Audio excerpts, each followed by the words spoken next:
Imran series novel Tariq بھنور، تحریر M.A. راحت۔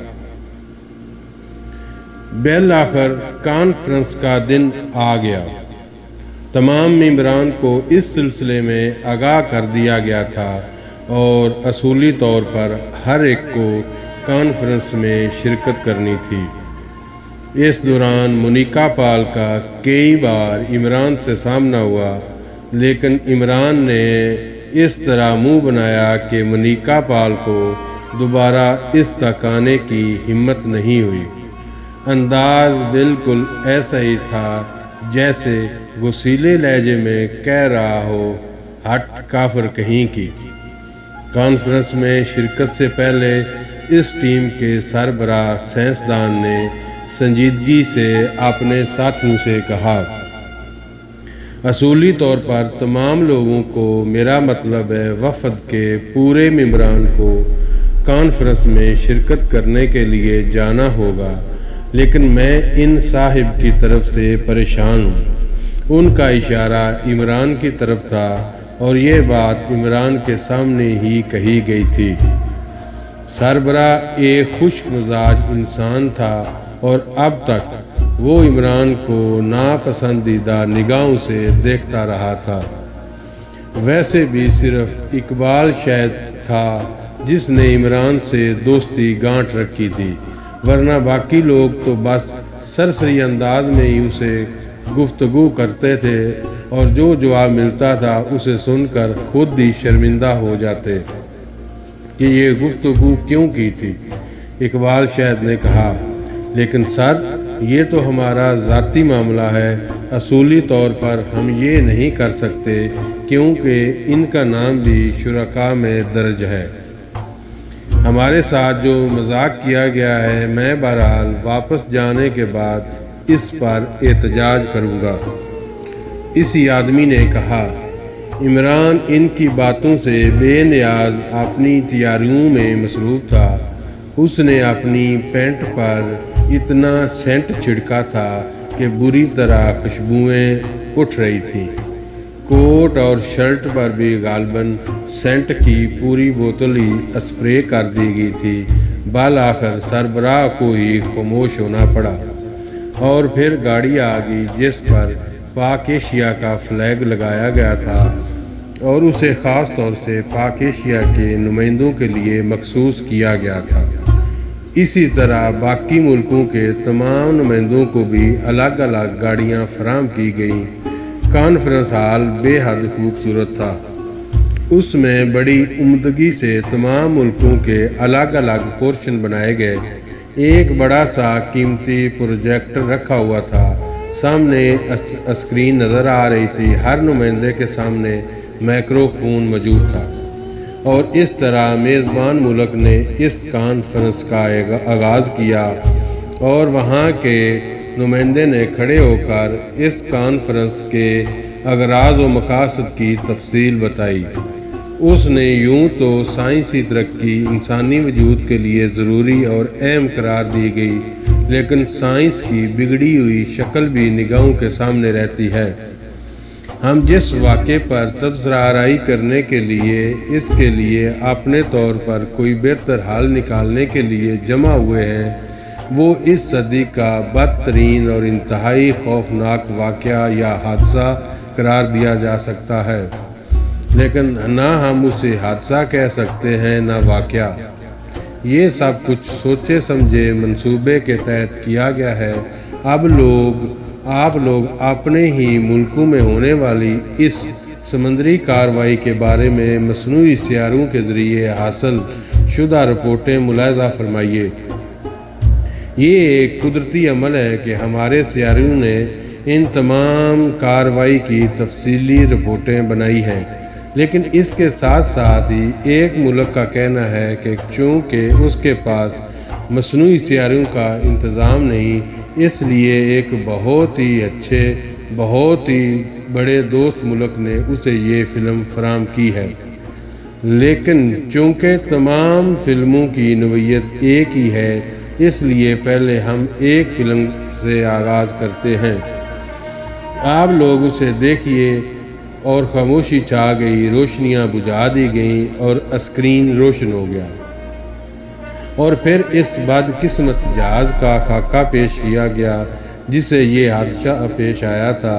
زیادہ بڑا جہاز نہیں تھا، سمندر کے سینے پر رواں دواں تھا کہ اچانک ہی تاریکی میں لپٹنے لگا۔ سمندر کی سنسناہٹ اور تاریکی کا دباؤ، پھر جہاز کے گھومنے کا منظر، انسانوں کی چیخ و پکار، اور اس کے بعد جہاز کی گمشدگی، تمام چیزیں نگاہوں کے سامنے آ گئیں، اور اس کے بعد فلم ختم ہو گئی۔ جب ہال میں روشنی ہوئی تو اچانک ہی تالیاں بجنے کی آواز سن کر سب تالیاں بجانے والے کی طرف متوجہ ہو گئے۔ عمران کے چہرے پر خوشی کے آثار تھے۔ Very good, very good. Film Poseidon adventure سے فل تھی۔ بہت سے چہرے سرخ ہو گئے۔ بہت سے لوگوں نے ناخوشگوار نگاہوں سے عمران کو دیکھا۔ پھر ایک ملک کے نمائندے نے کہا، آپ کیا کہنا چاہتے ہیں جناب؟ نہیں، لیکن کچھ نہیں، بس ذرا فوٹوگرافی اچھی نہیں ہے۔ کیا آپ وضاحت کر سکیں گے؟ جی نہیں، ہم اٹھ نہیں سکتے، عمران نے جواب دیا۔ اس کے تمام ساتھی ہکا بکا رہ گئے۔ اقبال شاعر نے کہا، جناب عالی، کارروائی جاری رکھی جائے۔ وہ تو ٹھیک ہے، لیکن یہ سب کچھ سمجھ میں نہیں آیا۔ اس کی تفصیل آپ کو بعد میں بتا دی جائے گی، کارروائی جاری رکھی جائے۔ پھر اس نے عمران کا اور اپنا مائک بند کر کے سرگوشی کے انداز میں کہا، عمران صاحب، خدارا اپنی زبان کو قابو میں رکھیے۔ جی ٹھیک، عمران نے جواب دیا، اور اس کے بعد پھر ہر طرف تاریکی چھا گئی۔ دوسرے ملک کی فلم دکھائی گئی، اور جب یہ فلم ختم ہوئی تو عمران نے کچھ بولنے کی کوشش کی، لیکن اندھیرے سے فائدہ اٹھا کر اقبال شاید جو اس کے قریب بیٹھا ہوا تھا، بڑی سختی سے اس کا منہ بھنچ لیا اور سرگوشی کے انداز میں بولا، آپ کو خدا کا واسطہ۔ عمران نے منہ سے کم کی آواز نکالی اور پھر روشنی ہو گئی تو اقبال شاہد نے جلدی سے ہاتھ اس کے منہ سے ہٹایا۔ اس فلم پر بھی تبصرہ آرائی ہوئی۔ پھر تیسری فلم دکھائی گئی۔ تیسری فلم کے اختتام سے پہلے ہی عمران بول پڑا، ساری ایک جیسی ہیں، کوئی نئی مووی نہیں ہے آپ کے پاس؟ اس بار گنگناہٹ سی گونجی، لیکن اس کے بعد خاموشی اختیار کر لی گئی۔ بہرحال ان تینوں فلموں کی نمائش کے بعد ایک بار پھر سنجیدہ ماحول پیدا ہو گیا، لیکن بہت سی نگاہیں بار بار عمران کی جانب اٹھ رہی تھی۔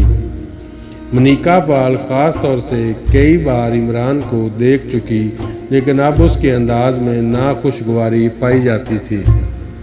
بہرحال پاک ایشیا کی ٹیم بڑی شرمندگی کا شکار تھی۔ تبصرہ آرائیاں ہوئیں اور اس کے بعد کہا گیا، اور یہ ایک مشترکہ معاملہ ہے، ہمیں ابھی باہر کی دنیا سے رپورٹیں موصول نہیں ہوئیں، لیکن پھر بھی ہم اس کی بات کی توقع رکھتے ہیں کہ جب 3 ملکوں میں یہ واقعات پیش آ چکے ہیں تو کہیں اور کیوں ایسے واقعات پیش نہ آئے ہوں گے۔ بالکل بالکل، دنیا میں برائیاں اتنی بڑھ چکی ہیں کہ اب اللہ میاں کا قہر نازل ہو رہا ہے، عمران نے پاک ایشیا زبان میں کہا، اور پھر ایکرمی زبان میں اس کا ترجمہ کرنے لگا۔ دوسرے پورشن میں ایک اور مسلم ملک کے نمائندے بیٹھے ہوئے تھے۔ ان میں سے ایک بزرگ نے کہا، آپ ٹھیک کہتے ہیں جناب، لیکن بہرحال یہ سائنسی معاملہ ہے۔ اماں چھوڑو، سائنسی معاملہ ہے، ساری سائنس بہت پہلے سے اس دنیا کے لیے مخصوص ہو گئی تھی، کسی پڑھے لکھے آدمی سے بات کر کے دیکھو۔ نہیں، یہ میں نہیں کہہ رہا، آپ کا کہنا بالکل ٹھیک ہے، لیکن بہرحال ہمیں یہ دیکھنا ہے کہ یہ سب کیا ہے۔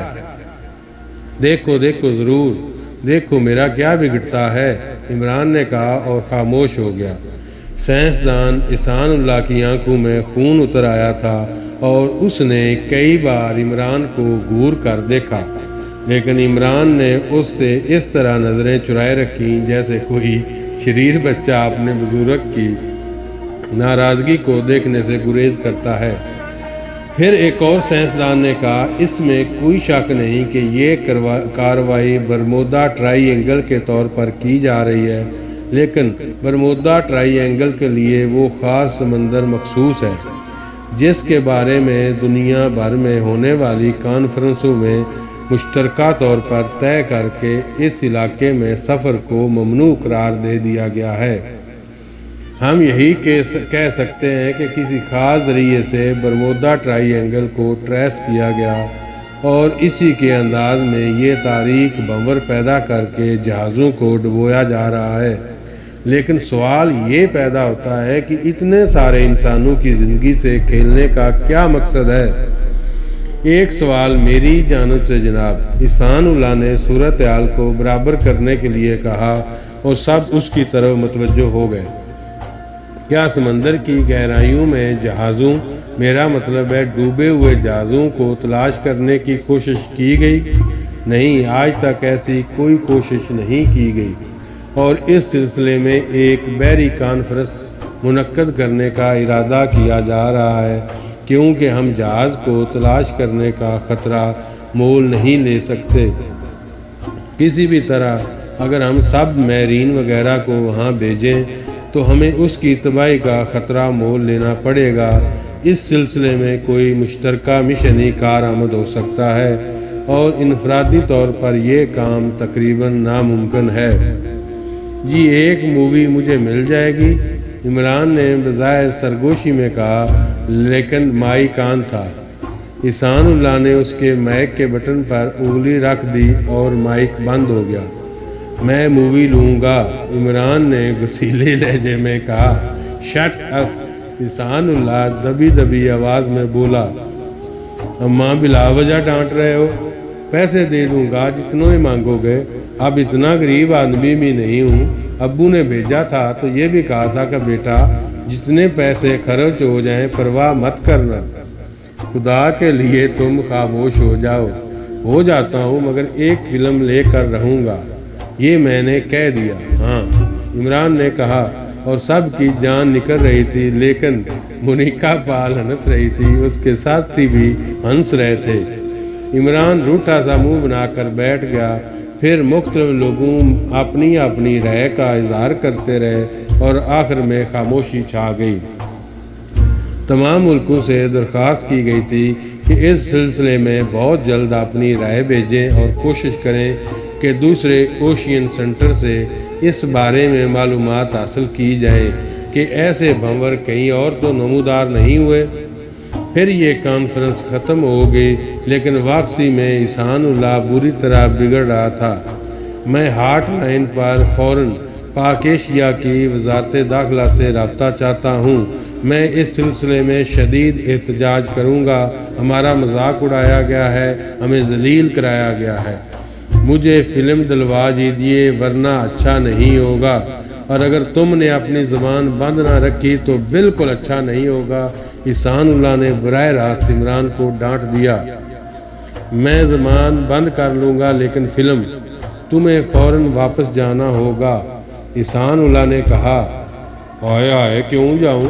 ڈیڈی نے اجازت دی ہے، پھر کون مجھے بھیج سکتا ہے؟ فلم دینی ہوگی۔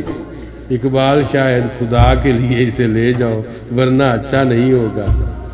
بوڑھے ہو اس لیے خاموش ہو، ورنہ بتاتا چلا جاؤں گا۔ اب میں خود تمہارے پاس نہیں رہنا چاہتا، آؤ میرے ساتھ۔ اقبال شاید نے عمران کا بازو پکڑ کر کمرے سے باہر نکل گیا۔ اب نہیں رہوں گا تم لوگوں کے ساتھ، عمران نے اپنے کمرے میں آ کر منہ بسورتا ہوا بولا۔ دیکھو غیر ملک ہے میاں، ہماری ہنسی اڑے گی۔ اڑتی رہے، وہ بڑے میاں ڈانٹتے کیوں ہیں؟ عمران نے الماری سے اپنا سوٹ کیس نکالا اور اس میں اپنے کپڑے ٹھوسنے لگا، ساتھ ہی وہ ناک سے بچوں کی طرح شوں شوں کی آوازیں بھی نکالتا جا رہا تھا، اور اقبال شاید کی سمجھ میں نہیں آ رہا تھا کہ بے اختیار کہہ کے لگائے یا اس سے اظہار ہمدردی کرے۔ در حقیقت اسے یہی محسوس ہو رہا تھا کہ ایک چھوٹا سا بچہ اپنی دل آزاری پر رو رہا ہے۔ اس نے بمشکل تمام کہا،